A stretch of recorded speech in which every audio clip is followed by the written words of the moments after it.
Zapis yo'q aka qani. Yo'q, hali. Shunday eshikni yopib turing aka, ishim bor qoli. Ko'zlar oqan biroz, xona chiq tutun, samoda qilarman parvoz, lekin irodam yupun. Bu ximiya qonimni bulg'ayapti borgan sari, 30 ga bormasdan tanam boryapti qarib ha. O'zimni o'zim. Sizlar nimani kutgandinglar? Bu yoqda nimagadir targ'ib yoki mana shunaqa ish qilinglar emas.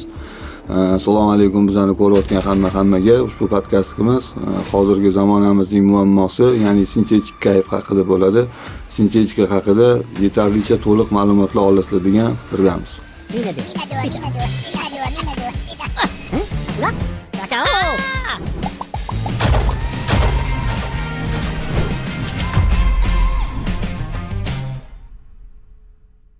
Assalomu alaykum Hayot aka, yaxshimisiz aka? Sog'ligingiz yaxshimi? Assalomu alaykum, yaxshi rahmat, Xudoga shukr. Hozir qo'shib o'tmoqchi edim, ozgincha faqat sintetika emas, o'zi vobshe hozirgi zamonda 21-asrda bo'lib o'tayotgan pandemiya desa ham bo'ladi, qirg'in barot desa ham bo'ladi.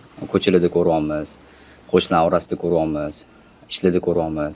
Xullas hamma yoqda ko'ryapmiz, именно shu psixotroplar, yo bo'lmasam toksikomaniya, gramaniya, xullas bitta qilib aytganda qaramlik. Asr bobosi narkotik haqida. Xuddi shunaqa narsa. Endi ko'pchilik bor-ku hozir bu narsani o'ziga juda ham bir bilmayman, yaxshi deb o'ylayaptimi, yo bo'lmasa hali oqibatlarini ko'rayotgani yo'qmi, o'zini to'xtata olmayotganlar juda ham ko'p-da. Chunki hali bu narsani nimaligini ham bilmaydi. O'shanga men huzur halovatda olmayman, men просто kayf qolmayman, men narkoman emasman deb yurganlar. Menimcha hali zararlarini bilishmaydi-da bu narsani, chunki bizga endi kirib kelayotgan narsa bular.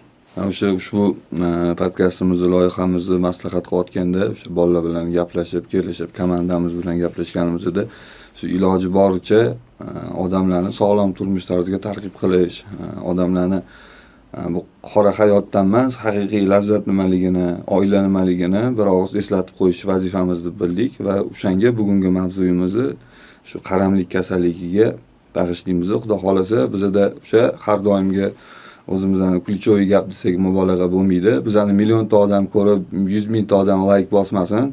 Kerakli odamlar o'ziga xulosani olib, yaxshi tomonga o'zgarsa, bizani qilayotgan mehnatimizning natijasi shu deb xursand bo'lamiz. Hammangizga rahmat. Rahmat kattakon, men juda ham katta minnatdorchilik aytaman. O'zi aka именно shu narsaga chaqirganingizga, bunaqa sharoit borligiga, işte hozirgi zamonda bo'lib o'tayotgan narsani ommaga olib chiqayotganingiz juda ham manfaatli bo'ladi deb o'ylayman. Qo'limdan kelganicha nima bilgan ma'lumotim bo'lsa, o'shalarni aytib berishga xudo xolasa harakat qilaman. Rahmat aka. Endi xudo xolasa mavzuyimizni boshlasak bo'ladi. Qaramlik dedingiz. Shu qaramlik haqida qisqacha ma'lumot berib o'tsangiz. Xo'p. Qaramlikni ko'pchilik har xil tushunadi. Hammaning tushunchasi har xil. Kimdir irodasi sust deydi. Kimdir ko'chada yomon odamlarga qo'shilib qolgan deydi. Kimdir ilmi yo'ligidan deydi. Kimdir tabiat slabiy deydi. Xullas hammada tushuncha har xil. Lekin men bilgan narsa, men o'qigan narsa, men asoslanayotgan narsa, o'zi asoslanadigan narsa bu faktda meditsina taraflama isbotlangan kasallik, miyada joylashgan kasallik hisoblanadi. Ya'ni bu narkomaniya nimagadir o'rganib qolish odat emas, bu kasallik. Bu kasallik nimaga odat emas, uni ham tushuntirib o'tib keta qolaman. Odatda har doim kontrol qilsa bo'ladi odam. Odatda o'zini xohishi bilan kontrol qilsa bo'ladi. Qanaqa odatlar bor? So'kish bor, ozodagarchilik bor, yo bo'lmasam yaxshi so'kmasdan muomala qiladiganlar bor, o'rnini uyg'ongandan keyin zapravlять qilmaydiganlar bor. Bularni kontrol qilsa bo'ladi, odam o'zining xohishida bor. To есть men ertalab turib o'rnimni tozalash yoki o'rnimni saramjon qilish o'zimning qo'limda bo'lsa, именно qaramlik kasalini o'tda odam kontrol qilmaydi. Qaramlik kasali odamni kontrol qiladi. Tushunarli.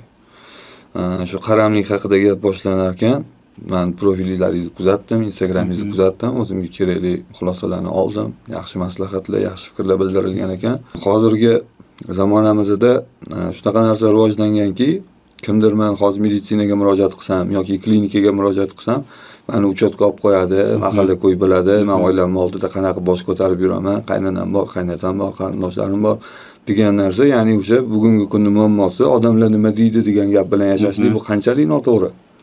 Men noto'g'ri deya olmayman, chunki bizning qadriyatimiz bor-da, o'zbekchilik bor, qadriyatimiz bor, insof degan narsa bor, uyat degan narsa bor. Bu narsalarni yaxshi qabul qilaman, o'zim ham shunaqa oilada katta bo'lganman. Lekin buni yomon tarafi nimada? tuzalishga eng katta xalaqit qiladigan narsa shu. Odamlarning fikri, qo'ni-qo'shni nima deydi, birov ko'rsa uyaladi. Aytmoqchimanki, odamlarning fikri muhimroq, chem o'sha qiynalayotgan odamning hayotiga qaraganda. Nimaga ochiq-oydin bu kasallikda bitta solishtiraman-da, bitta misol keltirib beraman. Bitta odam uyda ismalab yotibdi-da, rostdan ismalab yotibdi. U qiynalyapti. Unga nima qilish kerak? Yordam berish kerak. U borib turib qo'ni-qo'shnilar nima deydi, sen kasal bo'lib qolsang deydi-ku. Xuddi shunaqa narsa-da, prosta bizda mana shunaqa stereotip bor, eski. Bizani shunaqa ozgina mentalitetimiz bor. Mana shu narsa ozgina to'sqinlik qiladi. Po поводу учетga qo'yiladigan narsa bo'lsa, yo'q, oke. Bu narsa hozir imенно davlat taraflama ham, xususiy klinikalar ham hech qaysi uchetga qo'ymayapti. Faqat maqsad yordam berish bo'lib qolgan.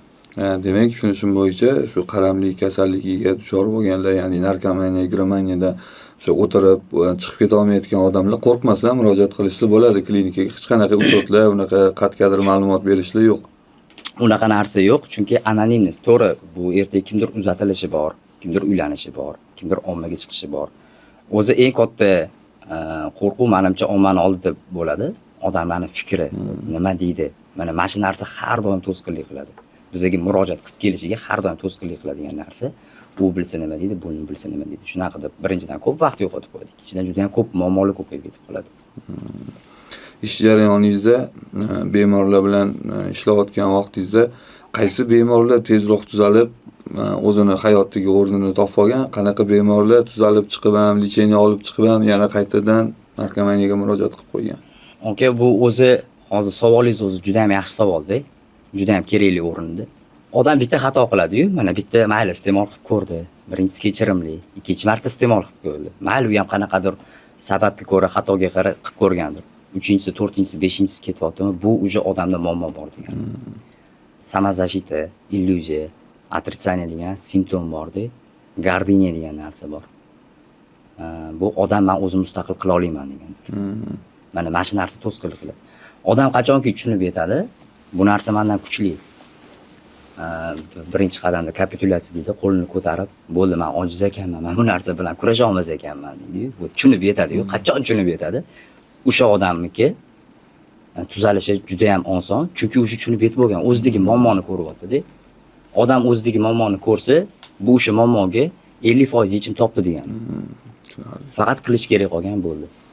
O'sha birinchi qadam deganingizga menimcha bu yerda 12 qadam haqida gap ketyapti. O'sha 12 qadamni bu birinchi etapi, birinchi qadami odam o'zini aybdorlik hissini chekidan o'ziga nazar solib, tushunib, bilib nima qilayotganini. Ya'ni o'sha sizni Instagram profilingizni kuzatganimda shuni guvohi bo'ldimki, narkoman odamning miyasi xuddi koma holatiga tushib qolgandek bo'ladi. U uncha-muncha narsalarni qabul qilavermaydi uni miyasi, chunki uni miyasini faqat dozasi, o'sha iste'mol qilish kerak bo'lgan narsalar qoplab o'rab olgan bo'ladi. Faqat o'shani dardida bo'ladi. O'shani dardida bo'lib, kunlar, oylar, yillar o'tib ketgan, hattoki sezmay qoladi. Bu miya komaga tushib qoldi deganida men endi ozgina tushunmovchilik bo'ldi menda. Shunaqa savol tug'dirdiki, miya komaga tushdi deganda qanaqasiga, masalan, narkotik iste'mol qilib ishlab yurganlarning guvohi bo'lamiz, narkotik iste'mol qilib mashina minib yurganlarning guvohi bo'lamiz. U qanaqa holatda miyani qaysi shaxsiga ta'sir qiladi demoqchi? Tushundim. Podsoznание degan narsa bor. Og'nosda ya'ni, И осознанность degan narsa bor. Ya'ni o'zi narkotik bu ongi bloklab qo'yadi-da. Ong ostini bloklab qo'yadi. Lekin aql ishlayveradi. Siz aytayotganingizdek pul topishga aql ishlaydi, odamlar bilan gaplashishga aql ishlaydi, ishini qilishiga aql ishlaydi, muomala qilishga aql ishlaydi, pulni qatga ishlatishga aql ishlaydi, lekin ong ishlamaydi. Ong farosatga javob beradigan narsa yoki qanaqadir hissiyotlarni bloklaganini hisobiga odam tushunib yetmaydi, to'g'ri ish qilyaptimi, noto'g'ri ish qilyaptimi. Imini mana shu mexanizmni bloklab turadi. Nimaga komadan chiqqanday bo'ladi? Chunki u yerda ong bloklaganda u faqat jasadi shu haqiqatda yashayotgan bo'ladi-da, lekin farosati, idroki yoki qanaqadir iymoni, mana shu narsalar bloklangani hisobiga odam komada yotgandek bo'ladi. Ya'ni jasadi yuraveradi, aylanveradi, aqli ham ishlayveradi. Lekin farosat, ong, yaxshini yomon bilan ajratishga ishlamaydi shu narsa. Qaysidir filtrlar bloklanib qolar ekan deb. Albatta bloklanib qoladi. Eng kerakli narsasi hissiyot. O'zi o'sha kitobda yozilgan болезнь зависимости это болезнь чувств. Bu degani hissiyotli kasallanishi. Odam ozgina din tarafdan gapiradigan bo'lsam, hammani Xudoni, Allohni tasavvuri bor-ku. Biz ko'ra olmaymiz-da bu narsani, biz his qila olamiz. Borligini his qila olamiz. Endi hissiyot bloklangandan keyin qanaqa qilib odam his qiladi shu narsani? Yaqiningiz qiynalayotganini qatdan his qilasiz? Og'riqlarni qatdan his qilasiz? Hammasi hissiyotga bog'liq. Bu hissiyot energiya, bu fikr, siz boya aytdingiz, ertalab turishi bilan dozasini topish bo'lib qoladi, unga yurish bo'lib qoladi, iste'molda bo'ladi. Odam qanaqaligini bilmoqchi bo'lsangiz, uni fikrlarini qarash kerak. Ya'ni fikri, xayoli nima bo'lsa, uni yurish turishi xuddi shunaqa bo'ladi. Men doimiy o'qishni o'ylasam yoki ishlashni o'ylasam, pul topishni o'ylasam, bo'ldi, harakatim shunga qarab moslashaveradi. Agar men doimiy iste'mol qilishni o'ylasam, yo bo'lmasa pul topib dozamni olishni o'ylasam, ular shunaqa yo'llarni o'ylayversam, harakatim ham shunga qarab moslashaveradi. Endi biz ham shu kunga yetib kelganimizcha Xudo biladi va tanish bilishlarimiz ham bilishligi mumkin. Oppoq insonlar emasmiz. Ideal deb hisoblamayman. Men shaxsan o'zimni ideal insonman deb hisoblamayman. Lekin shu yaqinlarim yordami bilan, oshna-og'aynilar, oilam yordami bilan ko'p narsani chekidan baholab, analiz qilishni, o'zimning ayblarimni taftish qilishni o'rgandim sekin-sekin. Va o'sha sizni Instagramdagi bloklaringizni, reelslaringizni, istoriyalaringizni ko'rganimda savollar, har xil savollarga har xil javoblarni ko'rdim, oldim.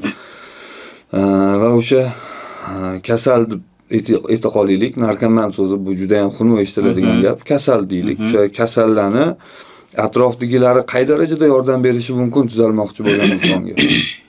Yoki qanaqa darajada uni o'ziga bo'lgan ishonchini so'ndirib tashlashi mumkin. Yaqinlarning ta'siri qanaqa demoqchiman? Tuzalmoqchi bo'lib yurgan insonlarga. Yaqinlari qanaqa yordam bera oladi? Qarang. O'zi hozir tushuncha paydo bo'lishi uchun, o'zi hammada tushuncha paydo bo'lishi uchun men bitta ozgina korotga narsa tushuntirib beraman qaramli kasali to'g'risida. Narkomaniya bor, igromaniya bor, ludomaniya bor, seksogalizm bor, alkogolizm bor, pищевая зависимость bor. Alkogolizm bular hammasi qaramli kasali. Ya'ni qaramli kasali miyada joylashgan bo'lsa, iste'mol qilayotgan narsasi odamni o'zi направленияsiga qaraladi. Alkogolizm bu alkogol ichuvchilar, toksikomaniya bu qiladiganlar, igromaniya bu o'yinga ketadiganlar, ludomaniya bu stavka qiladiganlar. Tushunasizmi? To есть bu narkoman bilan ajralib qolmaydi-da. Buni sferasi juda ko'p, yo'nalishi juda ko'p, juda keng. Отношение qilib зависимость bo'lib qolganlar bor. Qizi tashlab ketganda o'zini osib qo'yganlarni ko'rganmiz-ku. Mana bular ham hammasi kasallik hisoblanadi. Buni aslidagi ma'nosi haqiqatdan qochish. Любой sport bilan haqiqatdan qochish bo'ldi. Haqiqatdan nimaga qochadi? Odam ichida og'riq bor. Haqiqatda o'zi bilan o'zi qolganida o'sha og'riqlar kelib qoladi. O'sha xayollar keladi, o'sha eski xotiralar keladi. Shu narsadan qochish uchun material narsadan foydalanadi. Reels ko'rayotganlarni ko'ramiz. Haqiqatdan uziladi-ku. Bitta voqmali narsa ko'rsangiz, voqma chuvство paydo bo'ladi. Bitta prikol ko'rsangiz, xursandchilik chuvstvo paydo bo'ladi. Bora-bora odam hissiyotsiz bo'lib qoladi. Iste'mol qilayotgan odam ham hissiyotsiz bo'lib qoladi. Bu asli bu narkotik, alkogolga qaralmagan. Bular qanaqadir обезболивающий narsa. Endi qaramli degan narsa bor, qo'sh qaramli degan narsa bor. Qaram insonni narkotiki bu vещество bo'lsa, ya'ni modda bo'lsa, qo'sh qaramli vеществоsi bu narkoman odam. Ya'ni bu o'zi oilaviy kasallanish, qo'sh qaramli bu ham kasallik hisoblanadi. Odam qachonki o'zini hayoti bilan emas, birovning hayotida yashayotgani uchun. Misol qilib keltiradigan bo'lsam, men yaqinda bitta klientim keldi, patsientlar keldi. Yaqinda sizga ham aytib o'tdim bu narsani. Farzand yoshi juda ham katta, endi kimligini aytmayman, anonimist. Juda ham katta, 3 ta farzandi bor, ayoli bor. Shu 12 yil ichida deyaptilar, bizga yotdilar. 7 kun bo'ldi yotganlariga. Shu 7 kunda men hayot nimaligini bildim deyaptilar. Halovat nimaligini bildim deyaptilar.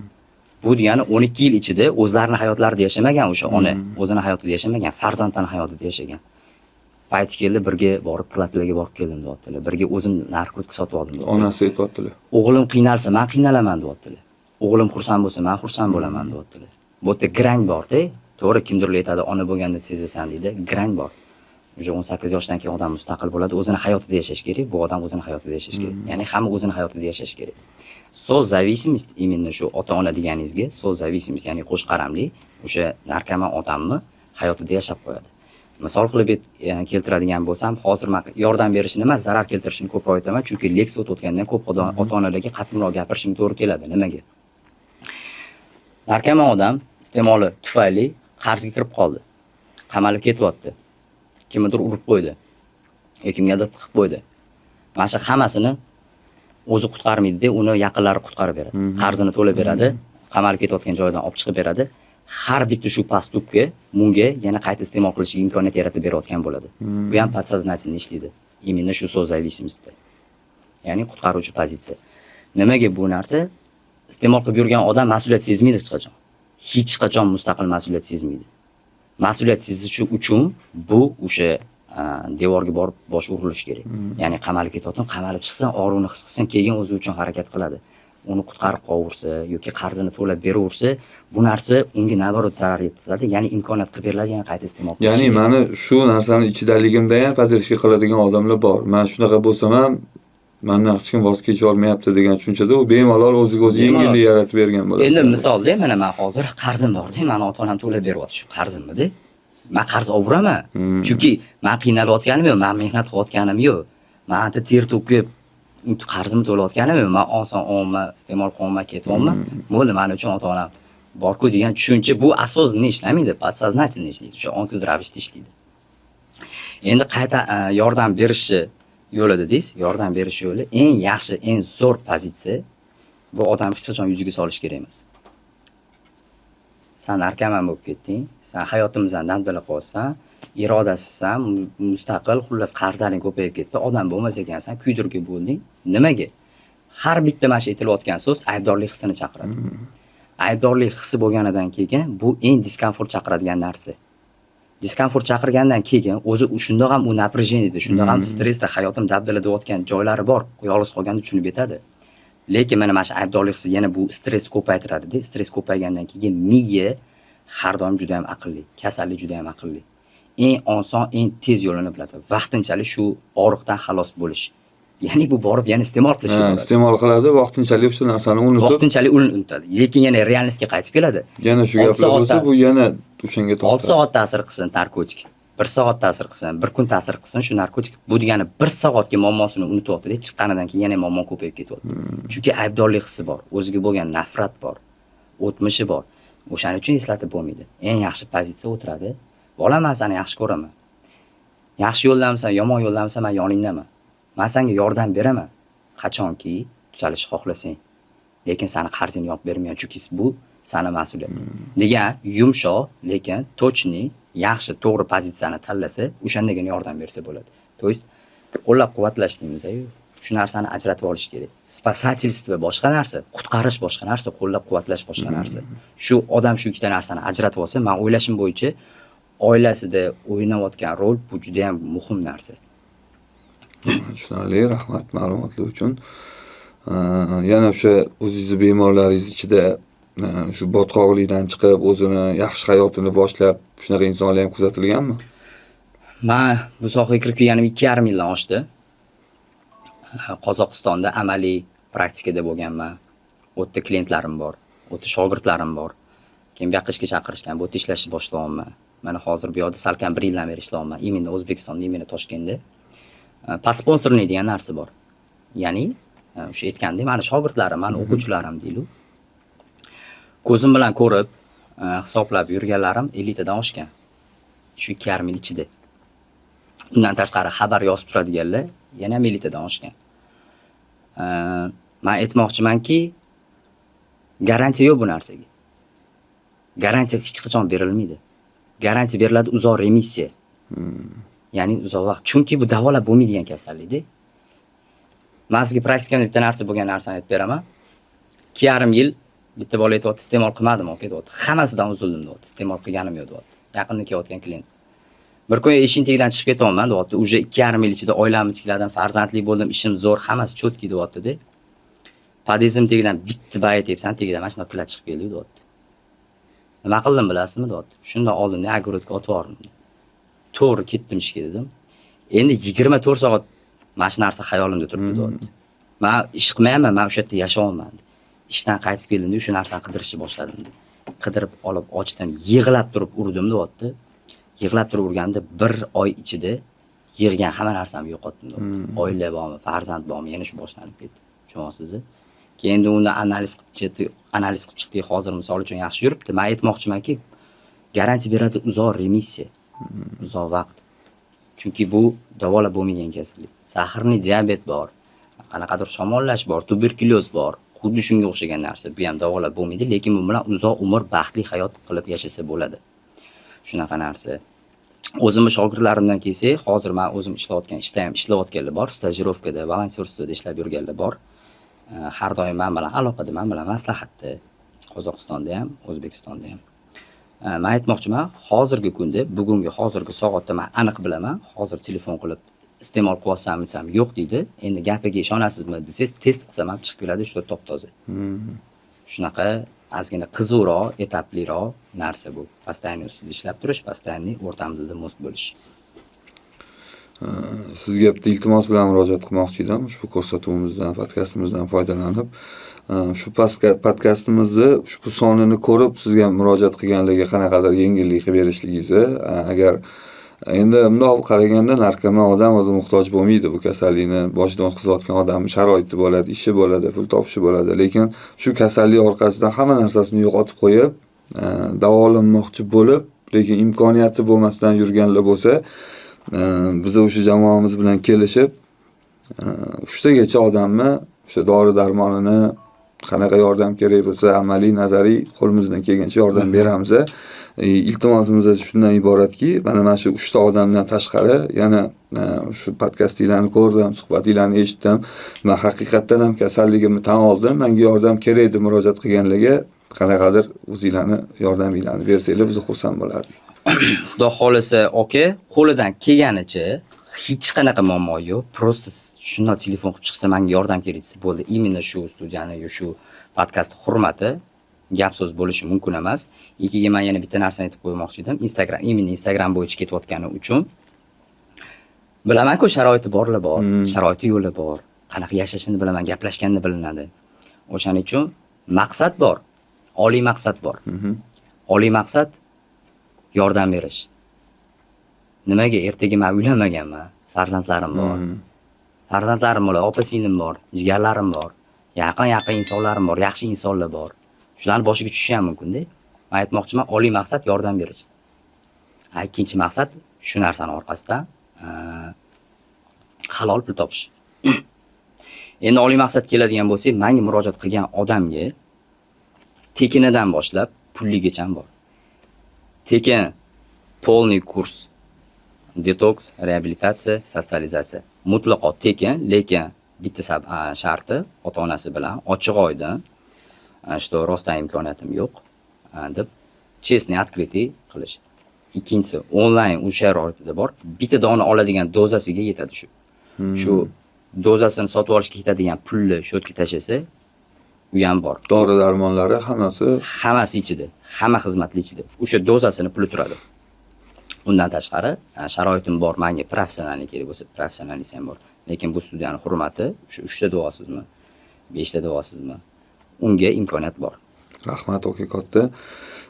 O'zi ushbu loyihamizni boshlashdan ham maqsadimiz shu jamiyatda yashab turganimizdan keyin xohlaymizmi yo'qmi, ertaga 10 yil, 20 yildan keyin bizning farzandlarimiz ham shu jamiyatda katta bo'ladi, shu jamiyatda yashaydi. Hozirgi jamiyatimizda bo'layotgan og'riqlar bu bitta hozir yashab turgan odamlarniki emas. Ya'ni kelajak avlodning ham og'rig'i bu. Ularga bundan-da seriozliroq, bundan-da jiddiyroq bo'lib yetib borishligi mumkin.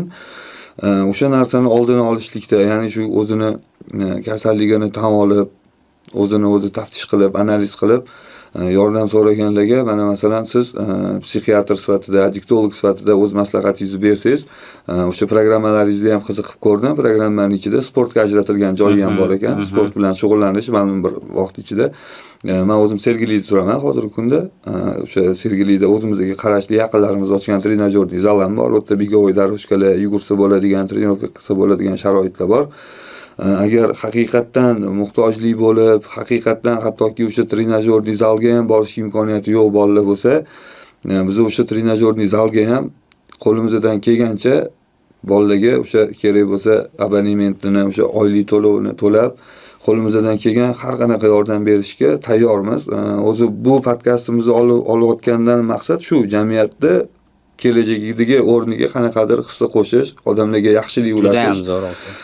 Mana ko'rib turibsiz, bizda hech qanaqa reklama yo'q yoki kimdir sponsorlik qilayotgani yo'q. Buni chista o'zimizning shuqlardan so'rab, yaxshi niyatda boshlagan ishimiz.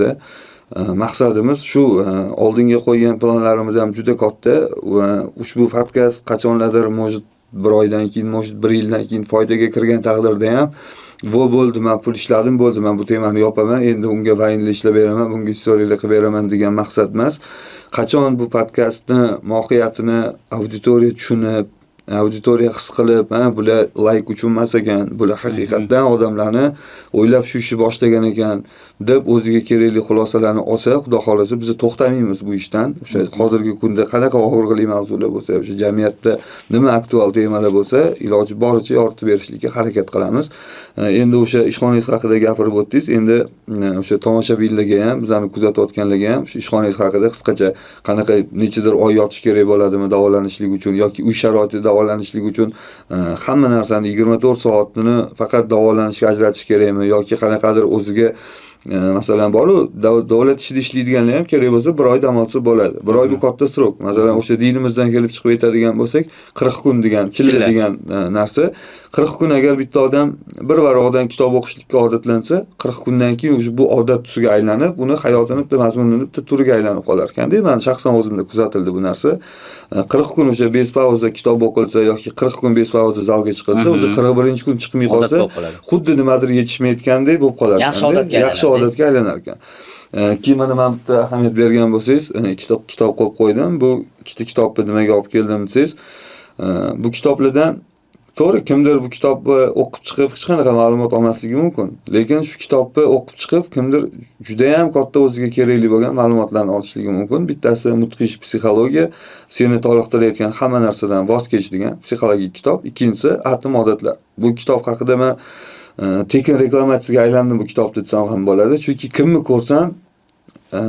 ko'rsam desam qanaqa o'zimga yaqin oladigan yaqin insonlarimni ko'rsam albatta tavsiya qilaman. Okey, mana shu kitobni men o'qiganman, men bilaman desam, okey, yana bir marta o'qib chiqing, yana bir marta favtor o'qib chiqing, ikkinchi marta o'qiganingizdan keyin xulosangizni albatta ayting deb iltimos qilaman. Xuddi o'sha yaqinlarimning qatorida sizni ham yaqin ko'rib, okey, mana shu kitobni o'qigan bo'lsangiz ham, kitobingiz bo'lsa ham sizga okey, ana kichkina bo'lsa ham qabul qilasiz va o'qib chiqib o'sha o'zingizni bemorlaringizga mana shu kitobdan olgan yaxshi tomonlaringizni va o'sha bu kitobda keltirilgan o'sha 1% tushunchasi, ya'ni seni dushmaning o'zingsan. Kechiga o'zingga dushmansan. Kechiga o'zingdan yaxshiroq bo'lsang, sen buyuk ishlar qila olasan degan narsani odamga shunaqa tushuntirganki, ya'ni endi yurishni boshlayotgan odamni ikkita tarafidan ushab yoki qo'lidan ushab qanaqa yurish o'rgatilsa, hayotini yengitdan boshlamoqchi bo'lgan odamlarga bu kitob ayni muddao ekan. O'shanga o'zingizni kuzatuvchilaringiz bor, yetarli darajada auditoriyasiga ega insonlardansiz. O'shanga auditoriyangiz bilan shu kitobni o'qib chiqqaningizdan keyin qiziqarli ma'lumotlar haqida bo'lsangiz xursand bo'lardik, okey? Qaramli kasalligidan qutulishlik uchun o'sha to'g'ri ovqatlanish, detoks deyil, ya'ni qon tozalash, bunda sportni va kitobni o'rni ham bormi u yerda? Qarang, bir boshidan tushuncha bo'lish uchun tushuntirib beraman-da. O'zi oldingi narkotiklar bor. 98-2000-yilda eslasangiz 40 marot bo'lib ketgan. Gerain ya'ni. Gerain. Shprits, hamma yoqda shpritslar yotibdi, maktablarda tadbirlar bo'lgan, bo'y berishgan, bu yomon narsa. Odam bitada bilinib qolardi, iste'mol qilayotgani. Bitta ko'rsangiz, qo'llari teshilgan bo'lardi, ko'karib ketgan, ko'zdan teri ko'kargan, kiyimlar bir ahvolda, o'ziga qaralmagan, soqollar o'sib ketgan, aruda yotibdi. Xullas, liba iste'mol qilyapti odam, liba iste'mol qilmayapti. Bo'ldi, cho'tga ajratilgan. Nimaga? Chunki gerain ko'proq biologический, ya'ni odamning jismoniy sferasini buzib tashlaydi. Lomkasi ham shuning uchun kuchli. Lekin miyaga unaqa ko'p zarari yo'q. Hozirgi sintetika, psixotrop, dizaynerskiy, zamonaviy narkotik xususiyati nimada?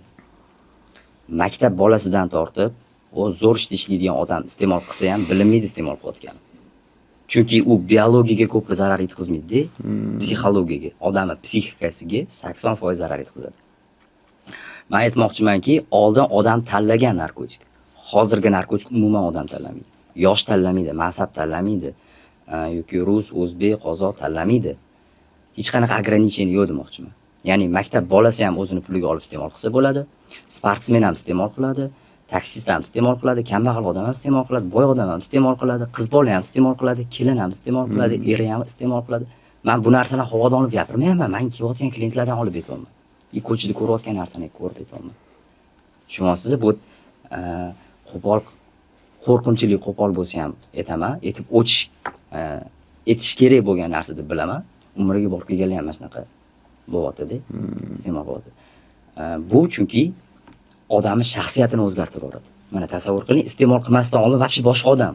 Bu prям vobshe boshqa odam. Zo'r, yolg'on gapirmaydi, to'g'ri yo'lda yuradi, taqvoli odam. Iste'mol qilganidan keyin 2-3 yilda o'zgarib ketyapti. Juda boshqa shaxs, как будто ichida boshqa odam bor. U boshqa odam. Mana shunaqa xususiyati bor hozirgi narkotiklarning. Endi reabilitatsiya to'g'risida gapirib bering deysiz, davolanish to'g'risida gapirib bering deysiz. Narkotik iste'mol qilinganidan keyin odamda, sizda, menda, hammamizda 4 ta sfera bor. Ya'ni odam 4 ta qismga bo'lingan. Birinchisi bu biologik. Qo'lim, oyog'im, organizmim, yurish turishim faqat biologiya mani. Ikkinchisi psixologik. Bu ruhiyat. Mani emotsiyalarim, mana boya aytganimdek hissiyotlarim, mana asab, nima hamma asabiy bo'lib qoladi tashigandan keyin. Nima hamma zerikib qoladi, tushkunlik uchib qoladi. Mana bu psixologiya buzilganidan. Sotsialniy bor, ijtimoiy. Odamlardan uzoqlashib qoladi. Uzoqlashib ketib qoladi, yovvoyi bo'lib qoladi, konfliktga yo'q, urib yoradi. Ota-onasida daveriya yo'q, oshna-og'aynisidan uzoqlashib ketgan, kimlarnidir chopib ketgan, qarzi tiqilyapti. Bu hammasi sotsialniy buzilish. Ishdan haydab yuborilgan. Eng kerakligi duxovniysi bor. Bu odamning ichki dunyosi. E'tiqodi, iymoni, dini, hurmati, rostgo'yligi, aldovli ko'payib ketishi, bu hammasi boya aytdim-ku, podsoznaniya bloklanib qoladi. His qila olmaydi. Shu xudo borligini his qila olmaydi. Chunki anu narkotik bor-ku, shunaqa nerealniy darajada kuch beradi, vaqtinchaligiga kuch beradi. Odamning kuchi ko'payib ketadi, shuning uchun anu duxi baland bir-biriga pichoq tiqib qo'yadi. Bu joyga tikki borib gaplashib ketadi. Nimaga? Qo'rquvni bloklab turadi-da. Qo'rquvni bloklab turadi. Tushunyapsizmi? Bu degani mana shu 4 ta sfera buziladi. Endi siz boya kitob dedingiz, sport dedingiz. Biologiyani tiklashning eng zo'r yo'li bu sport. Har doim sport bo'lgan.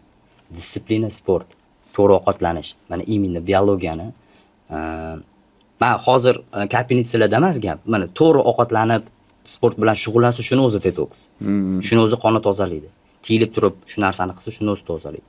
O'shaning uchun sport ham vojib. Sport ham qanaqadir aktivnost beradi, erinchoqliklarni ketkazadi.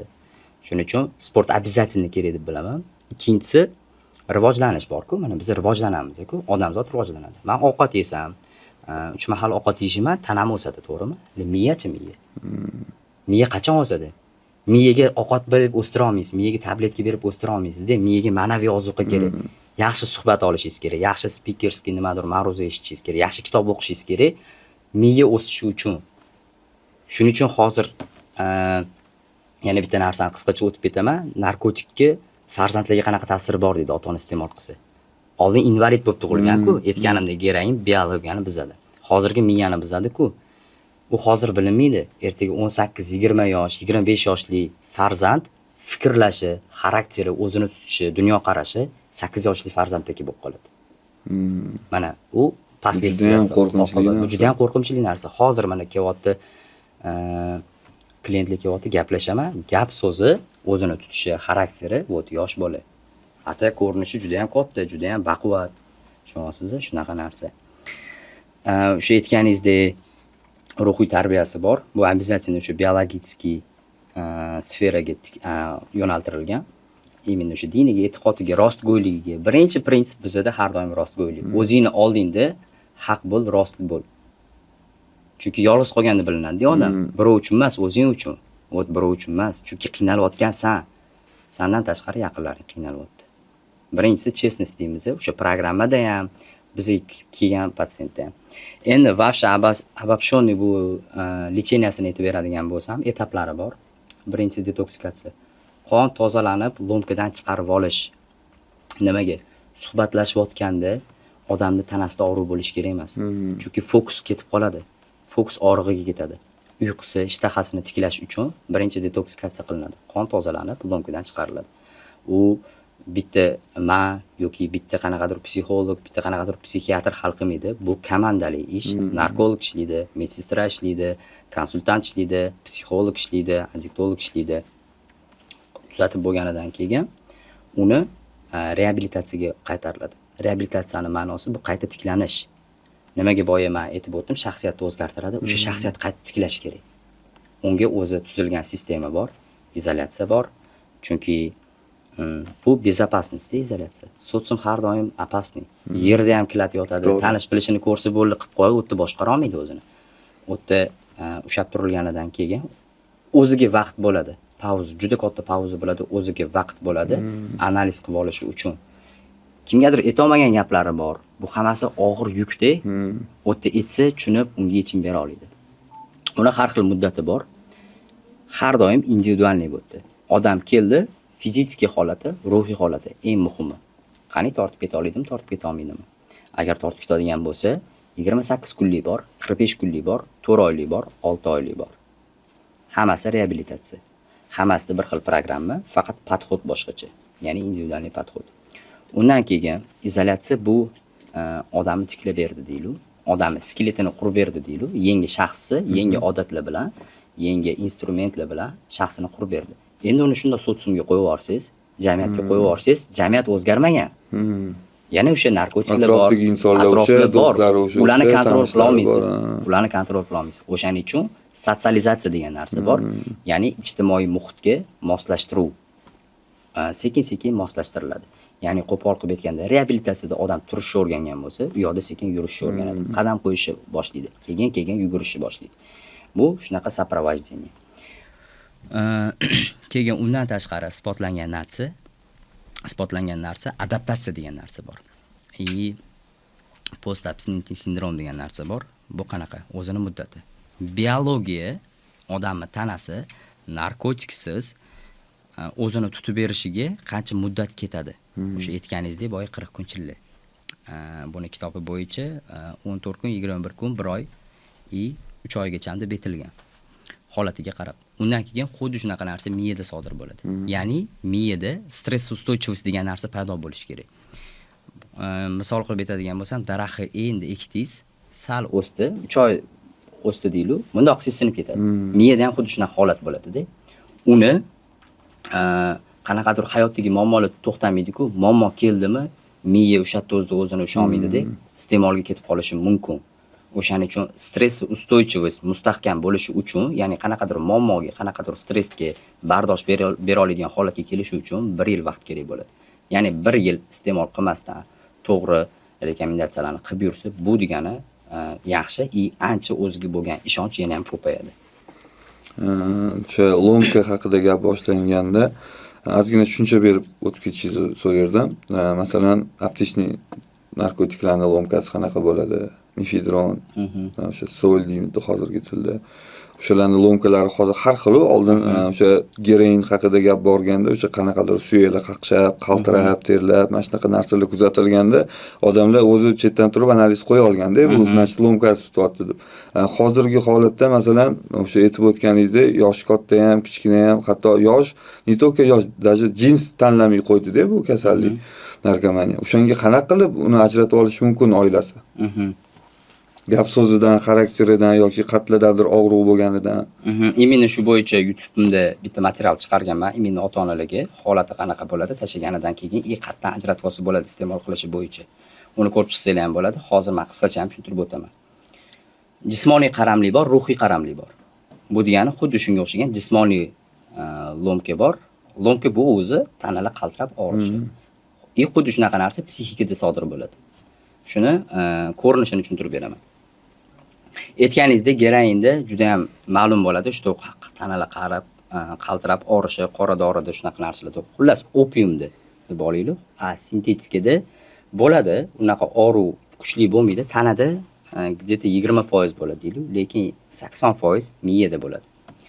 Buni qanaqa qilib aniqlasa bo'ladi? Birinchisi tushkunlik, depressiya.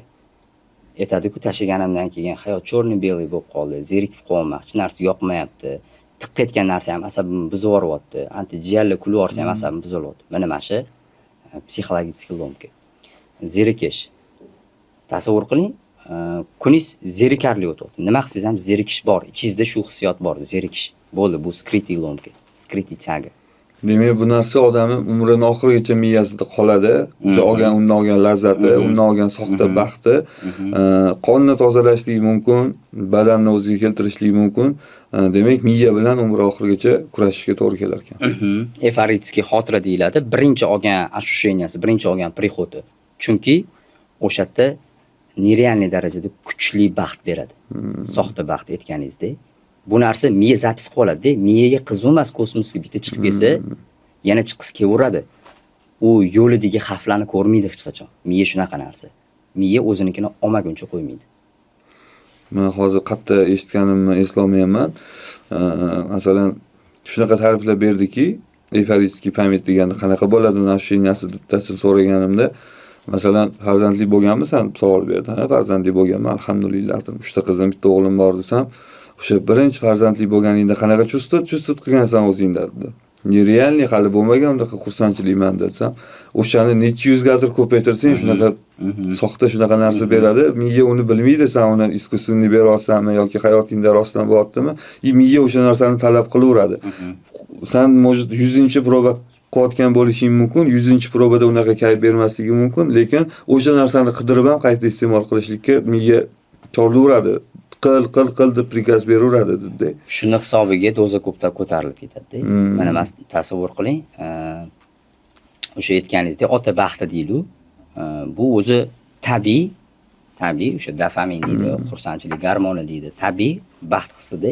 Endi unga yetishguncha qancha vaqt o'tdi? Ota bo'lish uchun-da, qancha vaqt o'tdi, qancha ter to'kdingiz, qancha mehnat qildingiz deydi.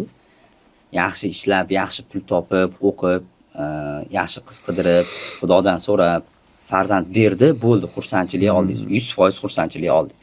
Unga qancha vaqt o'tdi aytaylik, 20 yil, 25 yil vaqt o'tdi deylik. Endi $100 ga yarim soatda xuddi shunaqa baxtni 1000 barobar kuchlisini olsa bo'ladi-da. Odam qaysini tanlaydi? Конечно, o'zini tanlaydi. $100 tikadi, ana bitta oladi. To есть o'ta hissiyot bitta-da. O'sha otalik hissiyotda ham o'sha hissiyot bo'lyapti. Bu yerda narkotik iste'mol qilsa ham shu hissiyot bo'ladi. Faqat bu hissiyot juda ham kuchli. Miyaga farqi yo'q. Ayolingizdan olasizmi bu baxtni, farzandingizdan olasizmi yoki narkotikdan olasizmi? Lijbi kelyapti. Keldi. Tez keldi. Miya juda ham dangasa. Miyaga tez mukofot bersangiz, bo'ldi, shunaqa dangasaligicha qolib ketaveradi. Miyani ishlatib, qanaqadir o'qitib olgan mukofot boshqa. Bu tabiiy deyiladi. Anu искусственный deyiladi.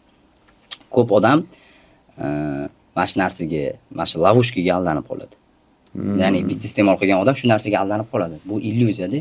Men bo'ldi, o'sha cho'qqiga chiqishim kerak deydi. O'shaning uchun endi eski doza unga unaqa prixod bermaydi, eski doza unaqa baxt bermaydi. Chunki tolerantность ko'tarilib ketib bo'lgan. O'shaning uchun dozani ko'paytiradi, o'sha bitta narsa qoniqtirmayaptimi? Almashtiradi. Nimadir qo'yadi, UFC deyiladi, uni qo'shadi, buni qo'shadi, lish shu cho'qqiga chiqish. Bu illyuziyada hammasi. Men bu haqida to'liq ma'lumotga ega emasman. Shu marafon degan gaplar ko'p chalinadigan bo'lib qoldi hozirgi kunda. Shu marafon nima? Shu haqida ozgina qisqacha ma'lumot bersangiz. Marafon bu ana yuguradigan marafon emas. Aniq. O'zi narkomanskiy olamda shunaqa lug'atlar bor. Marafon, tema, doma, sol, miau, mana shunaqa narsalar bor. Marafon bu uxlamasdan, to'xtatmasdan, yemasdan, ichmasdan iste'mol qiluverish sutkadan sutkaga. Bez pauza ya'ni. Bez pauza. Men juda ham bir hafta, 2 hafta oldin endi anonimniy bitta qiz yozdi menga. 7 kun iste'mol qilyapman deyapti. 7 kun sol iste'mol qilyapman deyapti. Hech qayerga chiqayotganim yo'q deyapti. No, состоятельный puli bor. Orada yuzini tashlamayapti. Tanasini tashlayapti. Mana eski holatim, mana yangi holat, hozirgi holatim deyapti. Zo'r, chiroyli, juda ham starali qiz. 7 kun marafonda emas, 8-kuniga o'tyapman deyapti. Suv icha olmayman deyapti. Endi uni holatini ta'riflab beradigan bo'lsam, suvi qolgan. Ichishi bo'yicha o'rnimdan tura olmayman deyapti. Prosta o'rnimdan tursam yiqilib tushaman. Kuchim faqat olib o'sha narsani chakishga ketyapti. O'zim boshqara olmayman. Bu neupravlayimizda boshqaruvni polностью yo'qotgan. Iltimos qilyapti, kelib meni uxlatib ketinglar, iloji bo'lsa turmaydigan darajada uxlatib ketinglar deyapti. Adres tushuntirib berishga tili aylanmayapti. Endi men zo'rg'a eshitib oldim. O'sha tushunadigan narsamni tushunib oldim. Bu degani odam bitta kirdi, ko'proq solda bo'lyapti, ko'proq o'sha tuzli narkotiklarda, sintetikada bo'lyapti. Bit tushagandan keyin bo'ldi, одержимость. Вообще farqi yo'q. Nima kutyapti, nima sodir bo'lyapti, umuman farqi yo'q. Svetoforlarda chakib keshayotganlar bor, ko'chada ko'targandan keyin chakib keshayotganlar bor. Kimdir anitda yonayotgan joyi bo'lsa, o'sha yerda ham chakib o'tirganlar bor. Lish bu uzilmasa bo'ldi. Bu shunaqa, qanaqadir qo'pol qilib aytsa, qo'rqinchli, jinnicha, juda ham bir strashniy holatda, bunda chetdan qaragan odamga. Eng qizig'i odam o'zi shuni chetdan ko'ra olmaydi o'zini. Shu narsa marafon. Ya'ni to'xtatmasdan, qayta uxlamasdan iste'mol qilish. Odam o'zi 2-3 kun uxlamasa tomi ketishni boshlaydi, do'dirashni boshlaydi. Yemasangiz o'sha immunitetli so'rilib ketadi. Uzr gapingizni bo'ldim. Shu joyiga o'sha uxlamaslik haqida gap boshlanganda men qaysidir kinoda ko'rdim.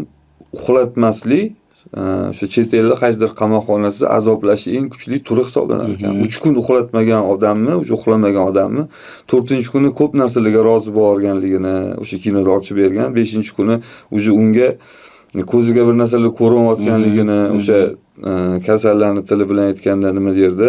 Shizofreniya, paranoya, gallyutsinatsiya. Gallyutsinatsiya, o'sha 4 kun, 5 kun uxlamaslik bu o'sha bu rohat emas-da, menimcha bu azob-da, bu qaysidir qanaqadir azobni bir turi, lekin odamlar hozir miyasi komada tushunmay bu maza qilyapman, men rohatlanmayman deb o'ylayapti.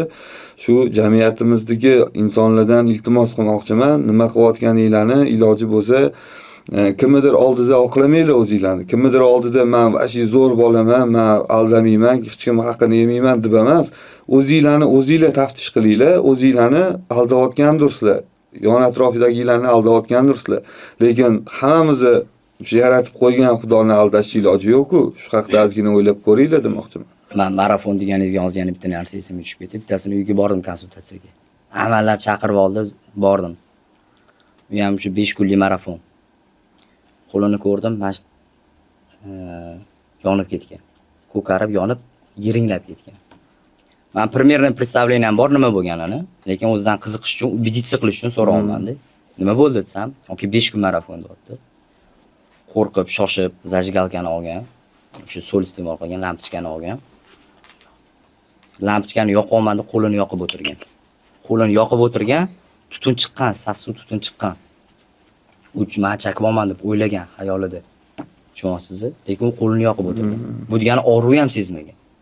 Maqsad o'sha narsani tortib olish bo'lgan, hamma bu yoqib o'tiribdi.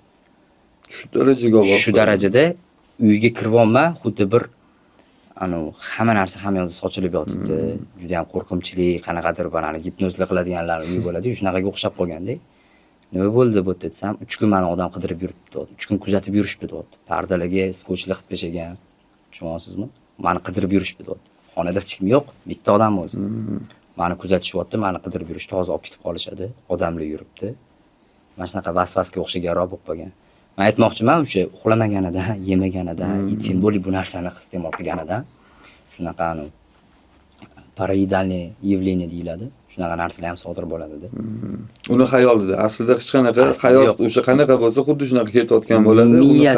Miyasida xuddi shunaqa narsa sodir. Har xil jarayonlar kuzatilar ekan miyasida. Tushunarli, ma'lumotlar uchun rahmat. O'sha Instagramdagi videolaringizni ko'rib qoldim.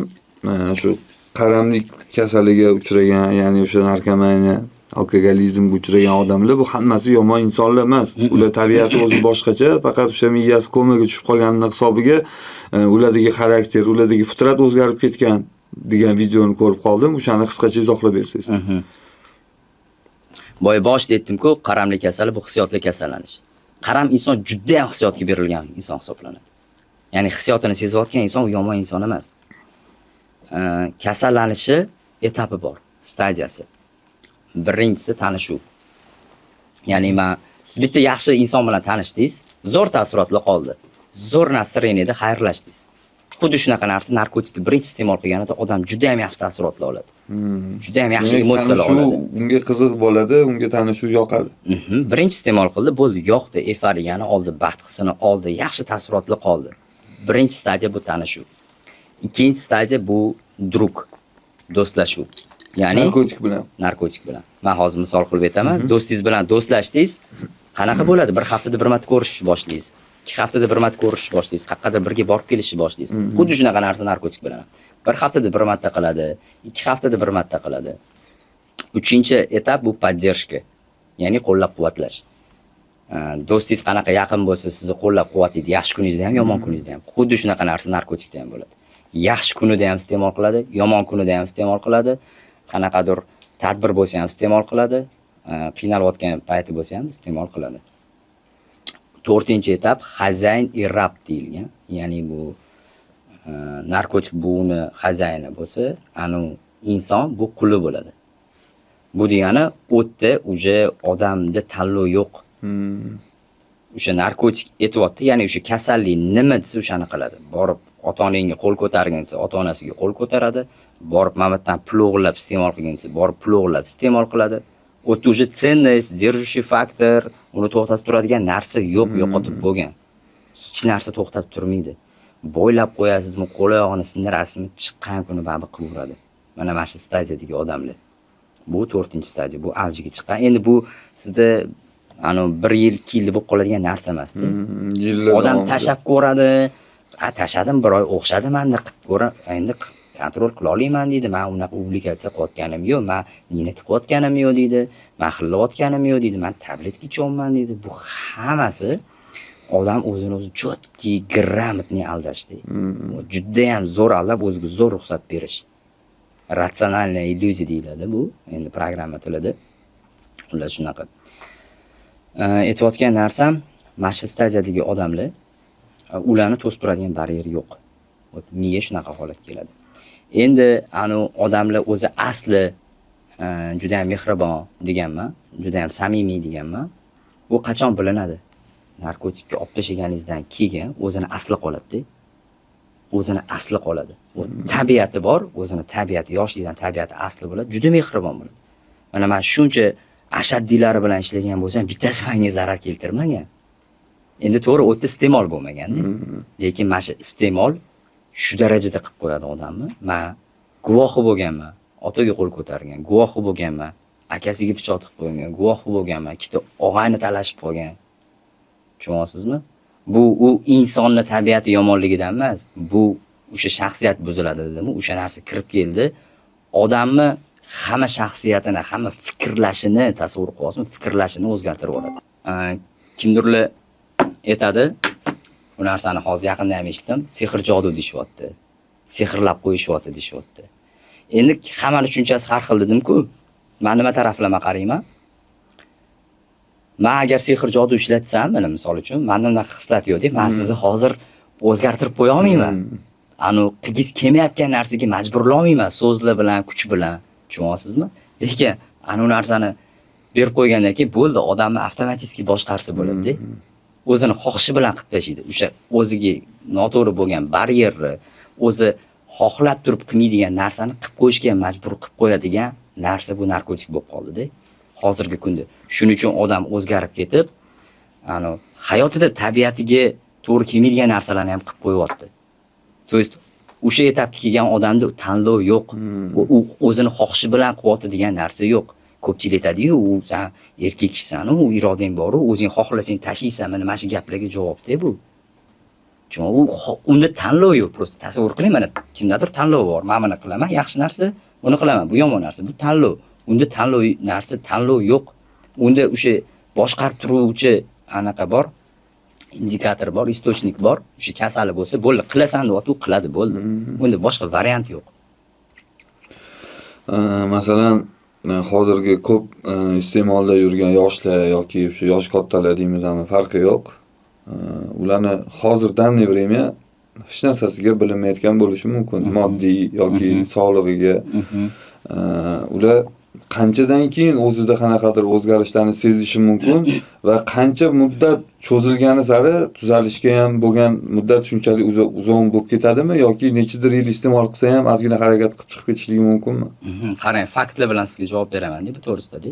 Alkogolizmda 10 yildan 20 yilgacha ham ketadi, odam o'zi tushunib yetishi uchun menda muammo borligini. Misol uchun, alkogolizmga sen alkashsan desa, men alkashman, bo'ldi, davolanishim kerak deb ketmaydi hech qachon.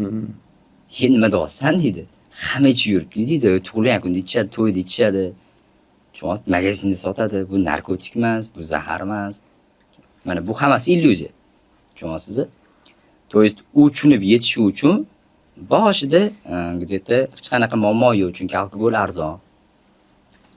Tем более hamma iste'mol qilyapti. Mana shu faktorlar borda, unga yordam beradi shunaqa fikrlashiga, o'ziga ruxsat berishiga. Tushunasiz?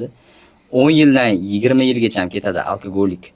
To devorga urib boshi taqalib og'ruvni nerealniy darajada his qilib o'zi tan olib menga yordam kerak ekan deydigan holatga kelishi uchun alkogoliklarda ko'proq vaqt ketadi.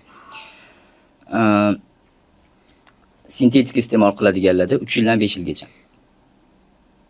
3 yildan 5 yilgacha уже tushunib yetadi, что men narkoman, tan oladi, bo'ldi, men narkoman, men o'tirib qolganman, menga yordam kerak. То есть o'zidagi muammoni ko'rish uchun 3 yildan 5 yilgacha vaqt ketadi. Aptechniklarda 5 yildan 7 yilgacha. Aptechnik bu tabletka, o'sha trop mana shunaqa narsalar. Aptekada sotadigan dorilarni iste'mol qiluvchilarda 5 yildan 7 yilgacha vaqt ketadi. Shu tushunib yetish uchun, shu menda zavisimiz bor ekan, menda qaramlik bor ekan deyish uchun. Endi nashakurlar bor. Bangila deydi, nashakurlar deydi, xalq tilida. Kanabinoid bu degani o'sha chaka deganlar. Tabletka, keyin nasha, masterki, bular hammasi tramplin. Tushunasiz? O'zi statistikani olib qaragan bo'lsa ham, oldin ko'p nasha iste'mol qilib yurgan odamlar qanchadir vaqtdan keyin og'ir narkotikka o'tgan. Hozirgi mana men nimaga bu narsani fakt bo'yicha aytaman deyman. 30 ta odam bilan gaplashaylik deb, 30 ta odamda bittasida o'sha sintetika bor, bittasida geroin bor, opium bor, bittasida qanaqadir og'ir narkotiklar bor, metamfetamin balobatlar. Har bittasini istoriyasini so'rayman, nimadan boshlagansan desam, alkogol nasha. Alkogol nasha. Hammasida почти bir xil boshlangan. Boshida nima iste'moldan boshlagansan desam, qurug'idan deydi. Ko'pchilik bu narsaga ahamiyat bermaydi-da. Hozirgi qurug'ini qilib yurganlar ham qanchadir vaqtdan keyin o'sha narkotikgacha yetib boradi baribir. Chunki болезнь зависимость неизлечимая прогрессирующая degan, o'sib boruvchi kasallik. U sekin-sekin o'sib boradi. Juda ham sekin o'sib boradi. Lekin qachondir shu tochkaga yetib boradi baribir odam. Uzr, tuzalishini aytdingiz. Bu ham hammada individuallik. Qarang, qachonki odamda возможность bor bu narsani topib iste'mol qilishiga, ya'ni finansiviy taraflama, tasavvur qiling, qarzi yo'q, puli bor, olib iste'mol qilishga hech narsa to'sqinlik qilmayapti. Qilaveradi dalish. Ota-onasi ahamiyat bermayapti. Uni ham qilaveradi. Tushunasizmi? Qachonki возможностьlar bor, u darajada davom ettiraveradi, davolanadimi, davolanmaydimi, davom ettiraveradi. Lekin shu возможностьlarni odam o'zi tushunib yetib, ya'ni zarar yetayotganini tushunib yetib, o'ziga to'sqinlik qo'ysa, granitsa безопасности deyiladi, xavfsizlik chegarasi. To'sib qo'yadi birga iste'mol qilganiga. 10 ta odam iste'mol qilayotgan bo'lsa, 11-chisi bo'lib men kirsam, men ham avtomatik iste'mol qilib ketaman. Bu shunaqa narsa-da. Tushunasiz, iste'mol qilayotgan odamlarga, o'zi vaqti shunaqa narsa bilan shug'ullanadigan odamlarga chegara qo'yib chiqsa, u bormaydi. Lekin bir xillar bor, o'sha hamma narsasini yo'qotib bo'lgan. O't rostdan hamma narsasini yo'qotgan. Materialniy narsa ham, ichidagi duxovniy narsa ham hamma narsani yo'qotib kelgan. Tushunasizmi? O't tochkasiga yetib kelgan bo'ldi, hayotimni o'zgartirmasam boshqa yo'lim yo'q deydi. Ana o'shalar qaytib iste'mol qilmaydi. Chunki dnoni tubanlikning eng chuquriga tushganda, o'sha yerdan qaytib chiqqan vaqti qanchalik qiyin, qanchalik mashaqqat, mana shu narsa senist bo'lib qoladi. Mana shu narsa juda ham qadr qiymati qimmatli narsa bo'lib qoladi. Bu hech qachon mana tabletkaga almashmaydi bu narsani. Tushunasiz? To есть men aytmoqchiman, qancha qiyinchilik ko'rgan bo'lsa, shuncha bu ehtimoli bor qaytib iste'mol qilmaslikni. Chunki unga hamma narsa qiziqdi, u dunyodagi hamma narsani ko'rib bo'lganman deydi. Qilib ko'rganman, qildim, vaqtida klubga ham bordim, qizlar bilan ham yurdim, uni qildim, hammasini qilib ko'rib bo'lgan. Tushunasiz, miya hammasini biladi. Qiziqmas deydi, tushundingmi? Menga mana hayot qiziq ekan deydi. U tushunib yetish uchun prosta eng achinarli narsa qanchadir vaqt o'tkazib qoladi odamda. Kimdadir oyla, kimdadir yillar kerak o'zi. Shunaqa. Og'riqli mavzu bo'lganligiga o'sha har xil xayollar, har xil savollar kelyapti. O'sha gaplaringizni eshitib shunaqa tushuncha paydo bo'lyaptiki, ya'ni odam o'zini tushunish kerak nima qilayotganligini, bu narsani, bu og'rig'i, bu kasallikligini tan olishlik uchun, birinchi o'zi tushunib yetish kerak. Что men kasalman, menga yordam kerak deb o'sha atrofdagilardan yordam so'rash kerakmi yoki doktorlarga murojaat qilish kerakmi? O'sha ozgina направление, yo'l yo'riq ko'rsatib olsangiz, masalan, shunaqa bolalar bor, men eshitganman, ko'zim bilan ko'rganman, gaplashganman. Lecheniya olib chiqdim deydi, 15 kun yotdim, lecheniya oldim deydi. Qalay, yaxshi chustib qolsanmi, o'zingni desangiz, dozani kamaytirib chiqdim deydi. Bu qanaqa darajada achinarli bu narsa. Uni uydagilar ishonib, o'sha kerak bo'lsa yotqizyapti, unga yana daveriya qilyapti-da. Bu chiqib, dozani kamaytirib chiqdim deyapti. Bu hali ong ochilmagan bo'ladimi ularda yoki seryozni qaramayotganligidanmi? Bu endi mana bizda gapni gapirish oson-da bu narsani. Gapni gapirish oson, his qilib ko'rmagan odam bu narsani tushunib yeta olmaydi. O'qib chiqadimi tushunib yeta olmaydi. Men ko'p ota-onaga aytaman, nimaga bu yana qaytib qilib qo'ydi deydi. Tushunasiz? Yo bo'lmasam, mana mana bunaqa qilsa bo'lmaydimi deydi. To'xtang deyman. Siz qilib ko'rganmisiz deyman. Yo'q, bo'ldi, bunday gapirmang deyman. Buni og'rig'ini siz bilmaysiz deyman. Tasavvur qiling, siz bilmagan narsa qanaqa bunga yetyapsiz deyman. Tushunasiz? Endi unga aytadigan bo'lsak, okey, bu kasallanish deyapman-ku. Har bitta kasallanish o'zidan simptomi bor, ahamiyat bergan bo'lsangiz. Shamollash deydi, oddiy gripp, mana yo'talish deydi, gripp ismi chiqishi, to'g'rimi? Kasallik. Nimadan paydo bo'ladi shu narsa? Mana tuzatib bo'lmaydi buni. Yo'q, bor bo'lmaydi. To есть men yo'q unaqa narsa. Go'rimgacha kasal bo'lmayman degan narsa. Yo'q, shamollaydi hamma. Bir yilda vaspaleniya bilan shamollaydi. Shunga o'xshagan narsa-da. Nima sabab bo'ladi? Muzda ichib qo'yaman yoki terlab turib chiqib qo'yaman, cho'milib qo'yib chiqib qo'yaman. Tushunasiz? O'shandan keyin vaspaleniya boshlanadi, menda simptomlar ko'rinishi boshlaydi. Ismam chiqadi, tomog'im og'riydi, burnim oqadi. Xuddi shunaqa narsa qaramlik kasalida ham. Mana davolanib chiqdi. Simptom bor, отрицание, inkor qilish. Защитный mexanizm. Odamni miyasidagi, qaram insonning miyasidagi защитный mexanizm. U qanaqa ishlaydi? Yosh bolani og'zidan soskani olib qo'ying, bo'ldi, atrofdagilar yomon ko'rish boshlaydi. Himoya qilishni boshlaydi soskasini. Soskasini himoya qilish uchun hamma narsaga tayyor. Xuddi shunaqa narsa. Tushunasiz? Eng yaqin insoningiz iste'mol qilmagin deyapti. Lekin miyani eng yaxshi ko'rgan narsasi bu narkotik. Tasavvur qilasizmi? Eng yaxshi ko'rgan narsangizni siz yaqiningiz olib qo'yapti. Bo'ldi. Dushman. Yomon ko'rasiz. U dushman. Qaram inson uchun dushman. Tushunasiz? Farqi yo'q, yaqinizmi yaqin, dushman u. Miya holat. Miyadan boshqaradi, odam miyani boshqara olmaydi. Ana o'sha yerda защитный mexanizm yoqiladi. Защитный mexanizm bu boya aytganimdek, o'ziga juda ham ratsionalniy tushuntirib qo'yish. Ya'ni odam bu narsani aytayotganida atidan, целенаправленно yolg'on gapirmaydi. Chunki illyuziya bu yolg'on emas, rostdan emas-da. Bu odam gapirayotgan gapiga o'zi искренне ishonadi. Mana simptom boya aytayotganimdek. Bu aytishi mumkin.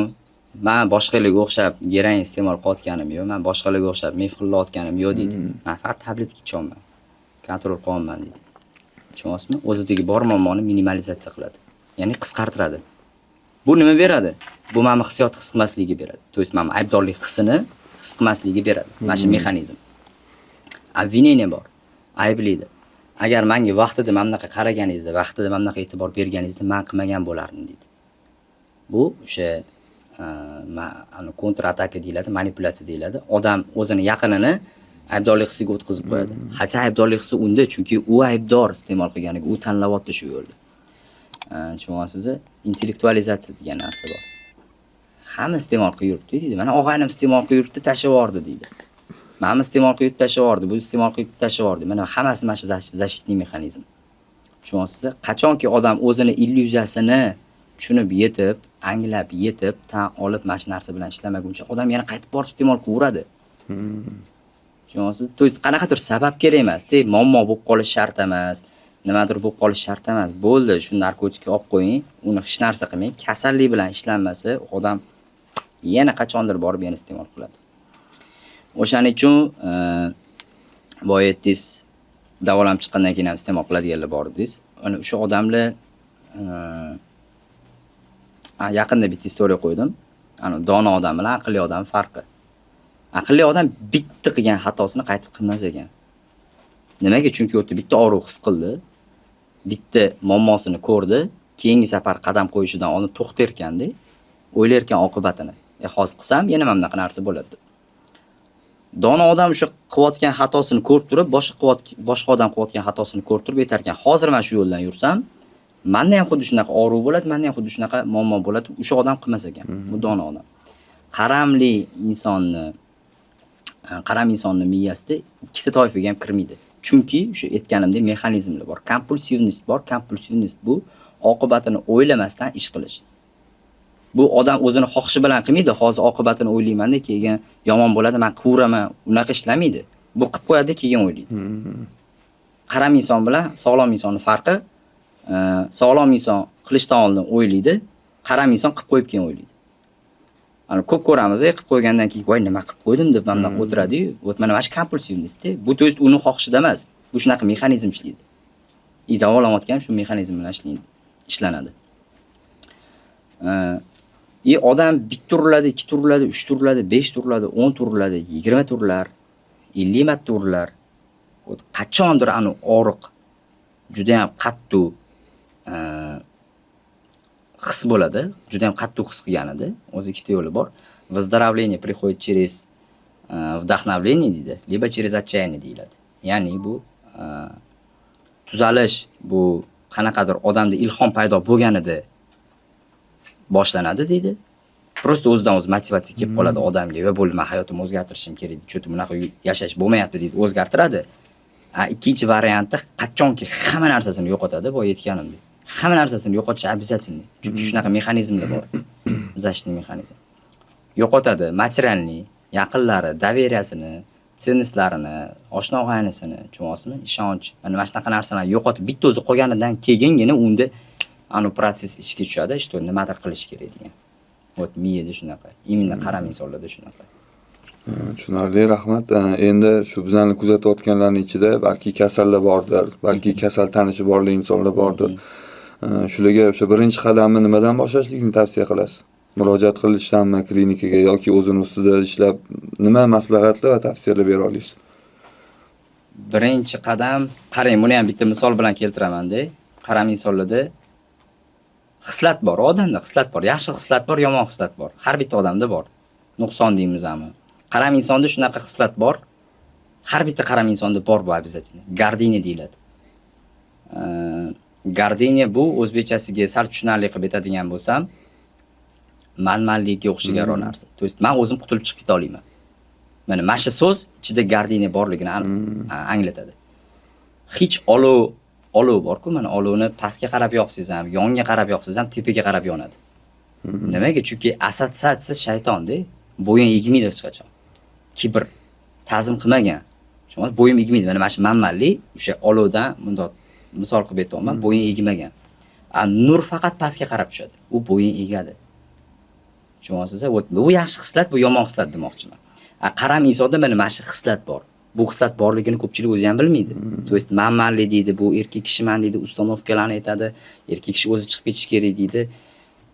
Ko'z yosh bekorga berilmagan-da. Erkak kishi ham u bandan o'zi ojiz. Qachonki panoh so'rab, qachonki yordam so'rash degan joyi bor-ku. Tushunasiz? Yordam imенно menga deyotganim yo'q hozir. Prosta eng ishlaydigan narsa mana shunaqa holatda yurgan insonlar bor deysiz, eng ishlaydigan narsa ozgincha muddatga pauza. O'zini prosta to'xtatib, bitta orqasiga qarab, qancha vaqtim ketdi shu narsaga, qachon boshlagan edim, hozir qanaqa holatda o'tiribman, qanaqa yo'qotishlar bo'ldi menda. O'ziga savol berishdi. Nima yo'qotdim, nima topdim, nima foydasi bo'ldi? Men o'zim harakat qilib ko'rdimmi? Men kuchim yetyaptimi, irodam yetyaptimi? O'zi javoblari chiqib keladi. Odam o'ziga o'zi savol berishni boshlaganidan keyin. Chiqib kelgandan keyin o'zi ko'radi-ku, o'zi mustaqil harakat qilib ko'rdi, chiqib kela olmadi. Значит, yechimi qayerda? Bo'ldi, o'sha paytda bitta yordam so'rab, mayli hech narsa ketmaydi, bir kun, 1 soat vaqt ketadi. Bitta maslahat. Tushunasiz? Bu telefon qilib, bitta ko'rishib, bitta konsultatsiya, bo'ldi, bitta gaplashib ko'ringlar, qani nima ekan bu qaramlik kasali. Balki nimadir olarman. Ishonmasa ham bitta nadani попробовать deydi, bitta harakat qilib ko'r, bo'ldi, ishonmasa, dальше qilaverasan. Hayot saniki. Hozir yo'q demasangiz, shu podkastimiz tayyor bo'lgandan keyin o'sha odamlar kasallar o'ziga ma'lumot olishlik uchun sizni Instagram profilingizga, YouTube profilingizga qo'yamiz. U yerda juda ham manfaatli maslahatlar, fikrlar bildirilgan. Bu qanaqadir reklama emas, bu qanaqadir bu chista odamlarga yaxshilik ulashish uchun shu profilingizni qoldiramiz. Sizga o'sha iloji bo'lsa shunaqa ключевой so'z qilaylikki, shu podkastdan yozyapman desa, sal e'tiborliroq qilib ko'rib, chunki o'sha odam ancha o'ziga o'zi мнениялар chiqarib, xulosalar chiqarib olgan bo'ladi-da, o'sha demak men murojaat qilsam bo'lar ekan, demak men bunga murojaat qilsam bu meni uchetga olib qo'ymas ekan deb qo'rqmasdan murojaat qilishligi uchun o'sha podkastlarni ko'rdik deb murojaat qilgan odamlar bilan iloji bo'lsa shu qanaqadir kengroq tushuntirib yoki o'sha programmalarni mana bunaqa deb tushunarliroq qilib tushuntirib bersanglar, xursand bo'lgan bo'lardik. Chunki o'sha boshida ham aytdim, yana aytaman, kimdir o'sha boshini ko'rib o'tkazib yuborib yarmidan ko'rib ketayotgan bo'lishligi mumkin. Bu podkast nimanidir reklama qilish yoki nimagadir targ'ib qilish emas, faqatgina shu jamiyatga foydali, manfaatli ishlar qilish, shu jamiyatimizda xolimizmi yo'qmi, ertaga 15-20 yildan keyin hozir o'zimiz yashayotgan bo'lsak, ertaga farzandlarimiz yashaydi. Bizaga qanaqa yaxshi, toza jamiyat yetib kelgan bo'lsa, shu farzandlarimizga ham ushbu jamiyatni toza qilib yetkazish hammamiz burchimiz deb o'ylayman. Chunki bu bitta sizni yoki bitta meni qo'limdan keladigan narsa emas. Masalan, odamlar o'sha alkogolizm, alkashlik deymizmi, o'sha narkomanlar deymizmi, bitta yo'lda birlashyapti-yu, 10 kishi bo'lib, tuda qilib yig'ilyapti, pul tashlayapti, birlashyapti. O'shanga iloji bo'lsa o'sha qo'lingizdan kelsa bizga qanaqadir summa bermanglar, qanaqadir nimadir podelishga qilmanglar, просто shu yo'lda birlashib yaqininglarni kontrolga olinglar, bo'ldi. Farzandinglarni kontrolga olinglar, chunki bizani yoshligimizda muammo bo'lgan, pul top, ishga bor, kechki biz ozgina kontrolsiz qolgan avlodlarning qatoriga kiramiz, chunki ota-onamiz o'zining ishligi bilan bo'lishgan. O'sha paytda bizani plyus shunaqa bo'lganki, o'sha ko'chani bolalari deb gapirilganda hamma yomon ko'z bilan qarashligi mumkin. U paytda boshqacha qaralganda, kerak bo'lsa uyda olinmagan ozgina qanaqadir tarbiyani o'sha ko'chadagi bolalar to'g'ri ma'noda tarbiyalab qo'ygan, o'zingdan kattani hurmat qilish kerakligini, qaysidir yomon ish u qilib o'tgan bo'ladi-da, savet beradi, qara men bu yo'llardan yurib ko'rdim, sen qilmagin deb. Endi hozirgi zamonga qarab aytadigan bo'lsak, hozir maslahat beradigan odamlar emas, buzadigan odamlar juda ham ko'p vaqtda yashayapmiz. Juda ham ko'p. Siz, men to'g'ri yurishligimiz mumkin, lekin odamni yonida yurgan yoki qaysidir kelib bitta proba qilsa hech nima qilmaydi-yu degan o'sha demoqchi bo'lganim odamning hayotini buzib yuborishlik uchun nechidir yillar shart emas. Bitta probani o'zi odamning hayotini ostin-ustin qilib tashlashligi mumkin. O'sha narsani his qilinglar, chusut qilinglar, iloji boricha yaqininglarni qo'llab-quvvatlanglar. Bunaqa kasal tanishinglar bo'lsa, yordam beringlar, u odam ham haqli to'g'ri yashashga, baxtli bo'lishga. Hamma haqli aytganingizdek, hozir men bir ikkita narsa aytib o'tib ketmoqchi edim. O'sha ключевой podkast bo'yicha deyishsa, o'zi maslahat berish yoki chaqirib gaplashish pul emas, maslahat pul emas. O'shaning uchun hech qanaqa anonimlik, lichni o'zimni har safar o'zimni nomerimni qo'yaman, чтобы kimdir qanaqadir admini, qanaqadir yordamchisi olmasin, lichni o'zim bilan chiqsin, доверительный narsa bo'lsin. Anonim har doim kafolatlanadi. Tushuncha berish, mana bitta ko'rishib, faqat qaramli to'g'risida tushuncha berish. Bu o'zi nima? Nimaga bu narsani aytyapman? Mana misol uchun men mashina to'g'risida tushunmayman. Meni mashina haydayman, lekin mashinaga mo'moyim tushadi-ku, baribir ishim tushadi-ku. Borishimdan oldin o'sha odamni ustasiga borsam, eshitaman deyman. Nima desa ham eshitaman. Chunki u biladi. Prosta eshitaman. Tushunasizmi? Bu yerda ham prosta tushuncha paydo bo'lganidan keyin odam o'zi tanlov qiladi. Hech kim majburlamaysan, davolan, uni hamma o'zining hayoti bor-ku. Shuning uchun podkastdan men deb chiqqanlarga bemalol murojaat qilsanglar bo'ladi. O'zimning lichniy nomerim bor. Besplatniy tekin shundoq tushuntirib beriladi. Butun ma'lumot beradi. Qaramli to'g'risi nima, qanaqa davolanadi, nima qilinadi. Xullas bu taraflama yordam beriladi. Endi ikkinchi masala ota-onalarga ham o'zi nimaga? Chunki bu bitta qaram insonning og'rig'i emas, butun oilaning og'rig'i-da bu. Ota-onaga juda ham qattiq og'riq-da bu. Shuning uchun bee'tibor qoldirish kerak emas. Chunki boya aytganimdek, bu kasallik umuman odam tanlayotgani yo'q, oila tanlayotgani yo'q, mentalitet tanlayotgani yo'q. Har bittamizning oilamizda bo'lishi mumkin bo'lgan narsa. Chunki bilmay qolyapti odam, qachon kirib ketib qolyapti bu narsaga, qachon bunaqa kuchayib ketdi bu narsani. Bu bilmay qolyapti. O'shaning uchun ota-onalarga maslahatim, o'sha peripad настроение bo'ladi. Endi belgilarini aytib o'tib ketaman. Manfaatli bo'lishi uchun настроенияsi o'zgarayotgan bo'lsa, qanaqadir noma'lum tanishlar, yangi o'rtoqlar paydo bo'lib qolayotgan bo'lsa, o'zini qanaqadir g'alati tutayotgan bo'lsa, yo bo'lmasam diqqati buzilgan bo'lsa, gaplashayotganda ko'ziga qaramasdan har qayerga ko'zi ketayotgan bo'lsa, kechalari uxlamayotgan bo'lsa, bu iste'mol qilishi sabablari bo'lishi ham mumkin, belgilari bo'lishi ham mumkin. Qaram insonlarning o'ziga huzur, halovat bu juda ham boshqa narsalarda bor. Yo narsadan nimadir mehnat qilib erishish, juda ham katta huzur, halovat. Ro'za tutganlar biladi, suv ichish, bu juda ham katta huzur, halovat. Ota-ona bilan o'tirib suhbatlashish juda ham katta huzur, halovat. Bitta yaqin inson bilan chiqib aylanib kelish juda ham katta huzur, halovat. Hozirgi bu narsalar bu hech qanaqa kayf emas, hech qanaqa huzur, halovat emas, bu botqonlik. Bu odam botib ketyapti deyilgani, bu sama razrusheniya. Odam o'zini o'zi asta sekin, etapma-etap muddati bilan sekin-sekin o'zini o'ldirayotganini bildiradi-da. Tasavvur qilyapsizmi? Ishlab, pul topib, o'sha pulni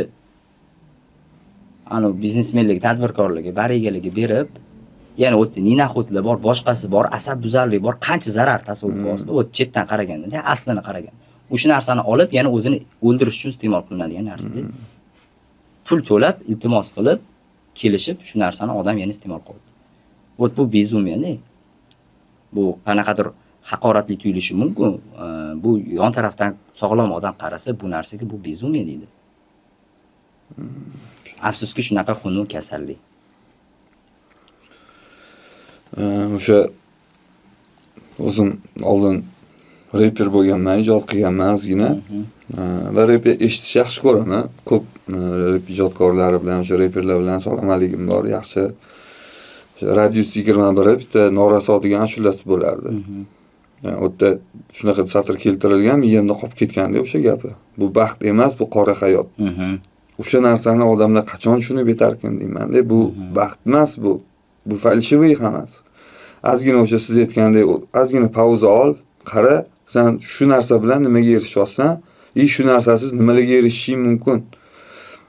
Shunaqa bolalarni, shunaqa odamlarni ko'ramiz.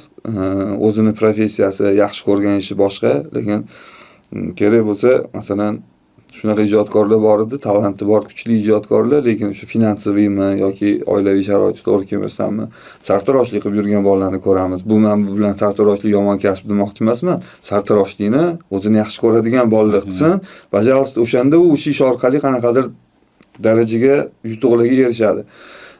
Ijodni yaxshi ko'rgan ishing, aynan ijod qilmasang ham, o'shani atrofidagi nimadir ishi mahkam, o'sha o'zingning ustingda ishla, nerealniy yutuqlarga erishib ketish mumkin-da odam. Men sizga hozir bitta narsani aytaman. Endi xunuk kasallik deyapmiz, qanaqadir nozik tema, narkomaniya, qanaqadir qo'rqinchli eshitiladi, lekin men bitta narsani juda ham ishontirib ayta olaman. Men guvohi ham bo'lganman. Osmondagi gap emas, xayolparast gap emas, rostakasam fakt, realniy gaplar. Qaram inson nerealniy darajada aqlli, nerealniy darajada irodasi baland, nerealniy darajada kuchi bor. Faqat uni o'zi bilmaydi hali. Men juda ko'p o'sha zavisimiy odamlar bilan, qaram, narkoman, alkogoliklar bilan ishlayman. Juda zehni o'tkir, juda ochilmagan qirralari ko'p. Ya'ni men aytmoqchimanki, iroda deydi-ku mana ko'pchilik. Tasavvur qiling. Men bittasini lichni o'zim ko'zim bilan ko'rganman, taniyman, anchadan beri ishlayman. Ertalab pulsiz chiqib ketaman ko'chaga deyapti. Просто pulsiz chiqib ketaman deyapti. Endi tasavvur qiling. Ishimni qilib kelishim kerak, farzandimga bog'chasiga pul topishim kerak, o'zimga dozamga pul topishim kerak, xullas hammasini qilishim kerak deyapti. Pulsiz chiqib ketib, yo joydan buni harakat qilib, u qilib pul topib, borib dozasini olib ichib, ko'chadagi bir ikkita ishlarni hal qilib, farzandini yedirib, u qilib, bu qilib, yana zapas qilib, dozasini ertasi kunga qilib, yana uyga pul olib kirayotgan odamni taniyman-da. Tushunyapsiz? Faqat o'sha mana направленияsi bor-ku, bitta yo'naltirib qanaqadir manfaatli narsaga qilsa, nerealniy darajada успешный bo'lib ketadi. Men lichniy istoriyalarni bilaman, populyarniy odamlarni bilaman. Men uchun bekitmasam bo'lam, Basta bor. keyin bir ikkita aktyorlar bor. Ular ham o'sha ko'p hayotini o'qiganman, kitobini o'qiganman, aytib beryapti-da, mana shu zavisimistda. Ya'ni odamni shunaqa bitta qiziq narsasi bo'lish kerak. O'sha narsa iste'moldan ustun tursa bo'ldi. Любой bitta qiziq narsa, farqi yo'q, sartaroshlikmi, rassomchilikmi, sportmi, o'zi qadrlaydigan, o'zi yaxshi ko'radigan narsasini qaramlikdan bitta ustun qilib olsa bo'ldi. Mana shu realniy достижениеga olib chiqib ketadi. Bu isbotlangan, bu fakt. То есть u umidsizlikka hech qachon tushish kerak emas. Men omadsizman, men uni ayblab, buni ayblab, menda hayotim shunaqa bo'ldi, hamma narsamni dabbili qilib yubordim. Imkonni Xudo beradi, boshqa odam emas. Ana o'shandan ushlab olib foydalanish odamning qo'lida. Tushunasiz? Mana shu o'zidagi energiyani, o'zidagi mana potensialni to'g'ri yo'nalishga yo'naltirsa, imенно narkoman odam yana qaytarib yetolmaydi. Iste'mol qilishga emas. Narkoman odamning miyasi nimadan maza qiladi? Narkotikdan hech qachon maza qilmaydi. Mana men sizga bitta sekretni ochaman. Narkotikdan maza qilmaydi odam. O'shani yo'li yetib olguncha bo'lgan yo'ldan maza qiladi. O'sha yetib olguncha bo'lgan yo'l nima? Hissiyot odamning xarakteri. Achkilarni ertalabdan kiyib olib, galstuklarni taqib, zo'r cho'miladi, zo'r kayfiyat, hali iste'mol qilmagan u paytda, zo'r kayfiyatda uydan chiqadi. Telefonda unisi bilan gaplashadi, bunisi bilan gaplashadi, u bilan muomala qiladi, bu bilan qiladi, boradi, klatini oladi-yu, bo'ldi, mashta tugaydi uni huzur halovat. Ya'ni undan keyin aybdorlik his paydo bo'ladi, iste'mol qilganidan keyin. To есть narko ko'p aytadi-ku, maza qilolmadi deydi-ku, iste'moldan maza qilmaydi. O'shangacha bo'lgan yo'lda jarayonda maza qiladi. Mana shu jarayonni, to есть bu yerda maqsad iste'mol qilish-da, maqsad klatgacha yetib borish, maqsad dozasigacha yetib borish. Mana shu maqsadni просто bu yoqqa qo'ysa, bilmayman, populyarniy kimdir bo'lmoqchiman desa, yo sport kachok bo'lmoqchiman desa, bo'ldi, mana shu jarayonni o'zi olib borib qo'yadi. Juda potensiali kuchli, juda aqli kuchli odam hisoblanadi narkoman odam. Faqat направленияni to'g'ri ruslarga jo'natsa, men o'ylashim bo'yicha juda ham uspешный odam chiqadi. O'shani do'xin padit qilish kerak emas degan gap bor. Erkak kishi hech qachon to'xtash kerak emas. O'zi hayot qachon boshlanadi erkak kishi tushunsa, hammasi tugadi deb o'ylagan vaqtingdan boshlanadi. Muxlislarga, shu bizani ko'rayotgan insonlarga shuni aytmoqchimanki, biza 1% dan 100% gacha deb oladigan bo'lsak, 100% ochib bermagandirmiz, lekin qo'limizdan kelgancha imkoniyatimiz boricha harakat qildik. Insonlarga manfaatli suhbat qilishlikka, shu insonlarni sog'lom turmush tarziga targ'ib qilishlikka imkoniyat boricha qo'limizdan kelgancha harakat qildik. Endi bu yog'iga sizlardan ham iltimos qilamiz. Shu podderishkada bo'lib tursanglar, xudo xolasa bundan ham manfaatli suhbatlar, bundan ham manfaatli podkastlar olishlikka harakat qilamiz. Shu sizlarning fikringlar bizga juda ham muhim. Yana bundan keyingi sonlarda qanaqa mavzularda suhbat bo'lishligini yoki kimlar bilan suhbat qilsak jamiyat uchun manfaatli bo'lishligini yozib ketsanglar, sizlarning fikringlar biz uchun muhim. Aka, shu kasalligini tan olib, davolanishni xohlab, harakat boshlab shu sizga murojaat qiladiganlarga shu tavsiya yana oxirgi eslatma deylik. Mana shunaqa bilan boshla, mana meni oldimga kel, mana bunaqa senga yo'l yo'riq ko'rsatiladi deb turib, o'sha suhbatimizni yakunlaymiz xudo xolasa. Agar suhbatimiz qiziq bo'lib, yana shu mavzuda qanaqadir ochilmagan mavzular qolib ketgan bo'lsa, aytsanglar, xudo xolasa yana vaqt topib sizlar uchun yana ushbu podkastimizni ikkinchi soni yoki davomi qilib olishlikka harakat qilamiz. Rahmat kattakon, juda ham aniq, juda ham o'rinli, juda ham kerakli gaplarni aytib o'tdingiz. Hozir men ahamiyat berib eshitib o'tirdim. Endi maslahat berishdan oldin birinchi muammolarni aytib o'ta qolaydi, keyin o'shalarga yechim berib keta qolaman. Ko'pchilikda bo'layotgan muammo, hozirgi kunda havodan olib gapirmayman, bo'layotgan narsa odam mustaqil chiqib ketishi. O'z boshimchalik bilan chiqib ketishi. Nimaga? Misol uchun bir qop guruch bor-da, bir qop guruch bor. U sanash nerealniroq narsa-da.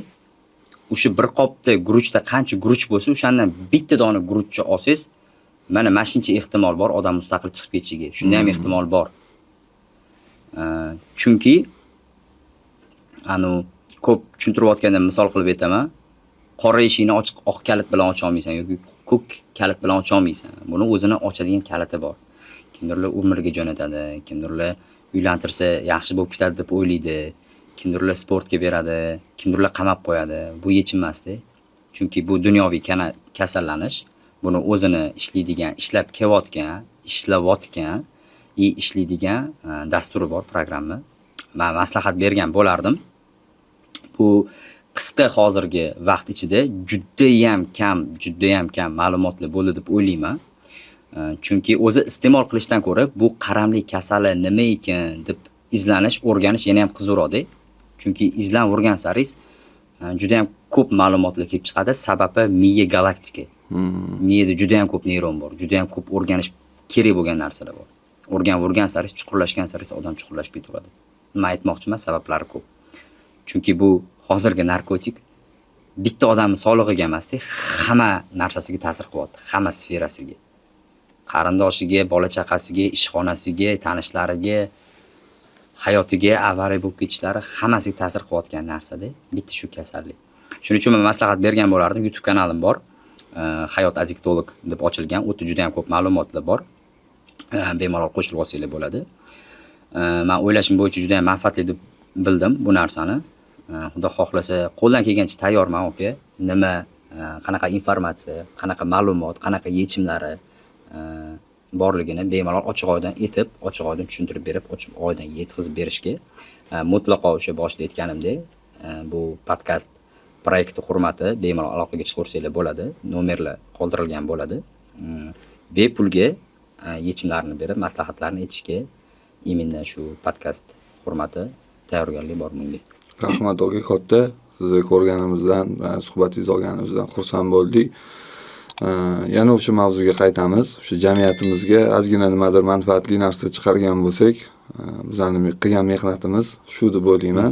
O'sha 1000 ta odamdan bittasiga ozgina hayotini yaxshi tomonga o'zgartirishga sababchi bo'lib qolsak, xudo xohlasa xursand bo'lamiz. Sizga kattakon rahmat. Tanishib xursand bo'ldim. Chaqirganingizga juda ham kattakon rahmat. Men o'ylashim bo'yicha shuncha qilayotgan mehnatlar, men o'zim kelib ko'zim bilan ko'ryapman, shuncha qilayotgan harakatlar ajrsiz qolmaydi. Men o'ylashim bo'yicha shunga yarasha qanaqadir, men o'ylashim bo'yicha obunachilar oldida ham bu narsa manfaatli bo'ldi deb o'ylayman. Qo'llab-quvvatlashga menimcha ayalmaydigan narsa deb bilaman. Rahmat aka. Sizga rahmat kattakon. Какие мечты детства вы воплотили в жизнь?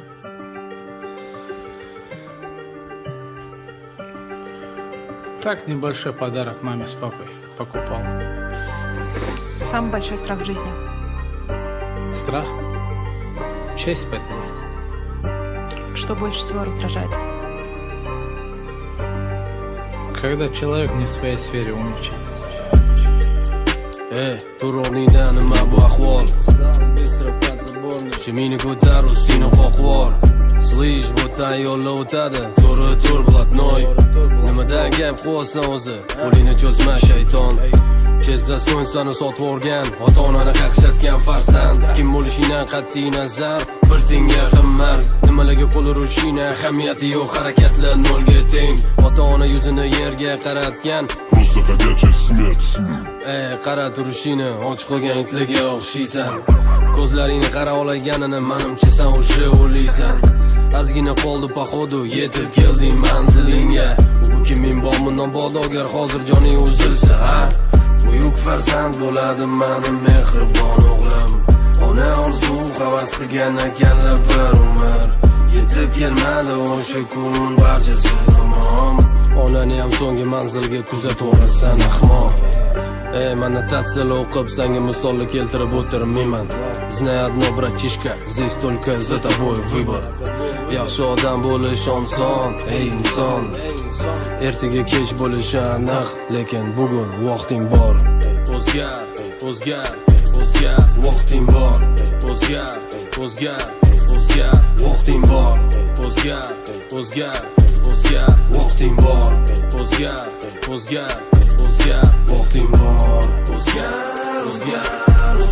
Vaqting bor.